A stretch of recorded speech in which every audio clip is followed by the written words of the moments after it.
Hi friends, എല്ലാവർക്കും പുതിയൊരു വീഡിയോയിലേക്ക് സ്വാഗതം. ഇന്നത്തെ വീഡിയോയിൽ വളരെ എളുപ്പത്തിൽ നമുക്ക് ഉണ്ടാക്കാൻ പറ്റിയ ഉണക്കച്ചെമ്മീൻ ഫ്രൈ ആണ്. കറിയൊന്നുമില്ലാത്ത സമയത്ത് ഉണ്ടാക്കാൻ പറ്റിയ നല്ലൊരു വിഭവം കൂടിയാണിത്. ഉണക്കച്ചെമ്മീൻ്റെ വേറെയും റെസിപ്പീസ് ഞാൻ ഇട്ടിട്ടുണ്ട്. അതിൻ്റെ എല്ലാം ലിങ്ക് ഞാനിവിടെ ഡിസ്ക്രിപ്ഷൻ ബോക്സിൽ കൊടുക്കാം. കാണാത്തവരുണ്ടെങ്കിൽ അത് ക്ലിക്ക് ചെയ്ത് കണ്ടാൽ മതി. അപ്പോൾ നമുക്ക് നോക്കാം ഇതെങ്ങനെയാണ് എളുപ്പത്തിൽ തയ്യാറാക്കുന്നത് എന്നുള്ളത്. അതിനായിട്ട് ഞാനിവിടെ 1 കപ്പ് ഉണക്കച്ചെമ്മീൻ എടുത്തിട്ടുണ്ട്. ഇതേപോലത്തെ ഉണക്കച്ചെമ്മീനാണ് എടുത്തിരിക്കുന്നത്. ഇതിൻ്റെ തലയും വാലും ഇതേപോലെ ഒന്ന് നുള്ളിക്കൊടുക്കണം. ചിലർക്ക് ഇതിൻ്റെ തലയും വാലൊക്കെ കഴിച്ചു കഴിഞ്ഞാൽ അലർജി ഉണ്ടാവും, വയറുവേദനയൊക്കെ ഉണ്ടാവാൻ ചാൻസ് ഉണ്ട്. അതുകൊണ്ട് ഇത് നുള്ളിക്കളഞ്ഞിട്ട് എടുക്കുന്നതാണ് നല്ലത്. നമ്മൾക്ക് എപ്പോഴെങ്കിലും ഫ്രീ ടൈം ഉണ്ടെങ്കിൽ ആ സമയത്ത് ഇതേപോലെ നുള്ളി വെച്ച് കഴിഞ്ഞാൽ പെട്ടെന്ന് തന്നെ കറി ഉണ്ടാക്കാൻ എളുപ്പമാണ്. ഇപ്പോൾ ഇതാ 1 കപ്പ് ഉണക്കച്ചെമ്മീൻ ഞാൻ നന്നാക്കി എടുത്തിട്ടുണ്ട്. ഇതേപോലെ വേണം നന്നാക്കി എടുക്കാനായിട്ട്. ഇനി ഇത് 3-4 പ്രാവശ്യം പെട്ടെന്നൊന്ന് കഴുകിയെടുക്കാം. ഒരുപാട് നേരം ഇത് വെള്ളത്തിലിട്ട് വെക്കരുത്. ഒരുപാട് സമയം വെള്ളത്തിലിട്ട് വെച്ച് കഴിഞ്ഞാൽ ഇതാകെ കുതിർന്ന പോലെയാകും. അതുകൊണ്ട് പെട്ടെന്ന് തന്നെ നമുക്ക് 3-4 പ്രാവശ്യം കഴുകിയെടുക്കാം. ഇപ്പോൾ ഇതാ ഉണക്കച്ചെമ്മീനെല്ലാം ഞാൻ നല്ലപോലെ കഴുകിയെടുത്തിട്ടുണ്ട്. ഇനി നമുക്ക് ഇതിനകത്തേക്ക് കുറച്ച് പൊടികൾ ഇട്ട് കൊടുക്കാനുണ്ട്. അതിനായിട്ട് ആദ്യമേ ഇട്ട് കൊടുക്കുന്നത് 1 ടേബിൾ സ്പൂൺ കാശ്മീരി മുളക് പൊടി, പിന്നെ വേണ്ടത് 1/2 ടീസ്പൂൺ മഞ്ഞൾപ്പൊടി. ഇത് ഉണക്കച്ചെമ്മീൻ ആയതുകൊണ്ട് തന്നെ ഉപ്പ് നല്ലപോലെ ഉണ്ടായിരിക്കും. ആവശ്യമാണെങ്കിൽ മാത്രം ഉപ്പിട്ട് കൊടുത്താൽ മതി. ഞാനിപ്പം ഇവിടെ ഉപ്പിട്ട് കൊടുക്കുന്നില്ല. നമ്മളിത് കഴുകിയെടുത്തത് കൊണ്ട് തന്നെ ചെറിയൊരു നനവുണ്ടായിരിക്കും. ആ നനവിൽ ഈ പൊടികളെല്ലാം നല്ലപോലെ ഇളക്കി കൊടുക്കുക. ഇപ്പോൾ ഇതാ എല്ലാം കൂടെ നല്ലപോലെ ഇളക്കി കൊടുത്തിട്ടുണ്ട്. ഇനി ഇത് സൈഡിലോട്ടൊന്ന് മാറ്റി വയ്ക്കാം. ഇനി ഇത് ഉണ്ടാക്കാനായിട്ട് ഇതേപോലെ ഒരു പാൻ വെച്ച് കൊടുത്തിട്ടുണ്ട്. പാൻ ഒന്ന് ചൂടായിട്ട് വരുമ്പോൾ 2 ടേബിൾ സ്പൂൺ വെളിച്ചെണ്ണയാണ് ഒഴിച്ചു കൊടുക്കുന്നത്. അതിനകത്തേക്ക് 1 ടേബിൾ സ്പൂൺ വെളുത്തുള്ളി ചതച്ചതാണ് ഇട്ട് കൊടുക്കുന്നത്.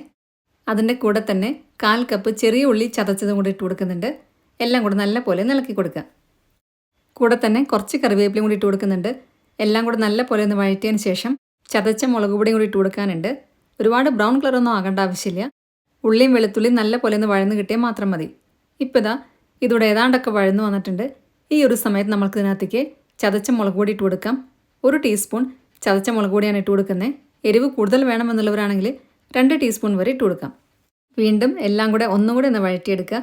അതിനുശേഷം നമ്മൾ നേരത്തെ പുരട്ടി വെച്ച ചെമ്മീനാണ് ഇട്ട് കൊടുക്കേണ്ടത്. അത് മുഴുവനായിട്ട് തന്നെ ഇട്ട് കൊടുക്കാം. ചെമ്മീൻ ഇട്ട് കൊടുത്തു കഴിഞ്ഞാൽ തീ നല്ലപോലെ ലോ ഫ്ലെയിമിലാക്കി കൊടുക്കുക. ലോ ഫ്ലെയിമിൽ വെച്ചിട്ട് വേണം ഇതൊന്ന് വഴറ്റിയെടുക്കാനായിട്ട്. ഇതിനകത്തേക്ക് ഇനി വെള്ളമൊന്നും തീരെ ഒഴിക്കാൻ പാടില്ല. അതെല്ലാം പ്രത്യേകം ശ്രദ്ധിക്കുക. വെള്ളമൊക്കെ ഒഴിച്ചു കഴിഞ്ഞാൽ നമ്മളുടെ ചെമ്മീൻ ഫ്രൈയുടെ ടേസ്റ്റ് മാറിപ്പോവും. ചെറിയ തീയിലിട്ട് ഇത് നല്ലപോലെ വഴറ്റിയെടുത്താൽ മാത്രം മതി. ചെമ്മീനൊക്കെ നല്ലപോലെ ഫ്രൈ ആയിട്ട് വരും. അത്രയും നേരം ഇത് ചെറിയ തീയിലിട്ട് വഴറ്റിയെടുക്കുക.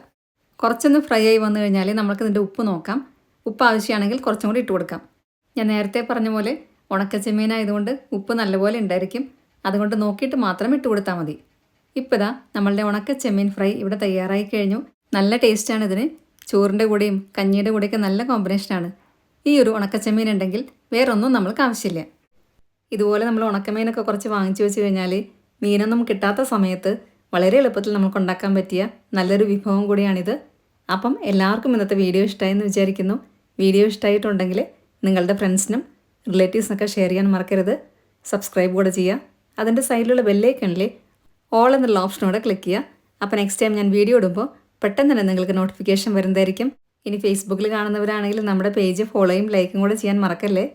ഇതേപോലെ ഉണക്കച്ചെമ്മീൻ ഉലർത്തിയത് ഉണ്ടാക്കി നോക്കിയതിന് ശേഷം നിങ്ങളുടെ ഫീഡ്ബാക്സ് എല്ലാം കമൻസിലൂടെ അറിയിക്കാൻ മറക്കരുത്. നല്ലൊരു വീഡിയോ ആയിട്ട് വീണ്ടും കാണാം. താങ്ക്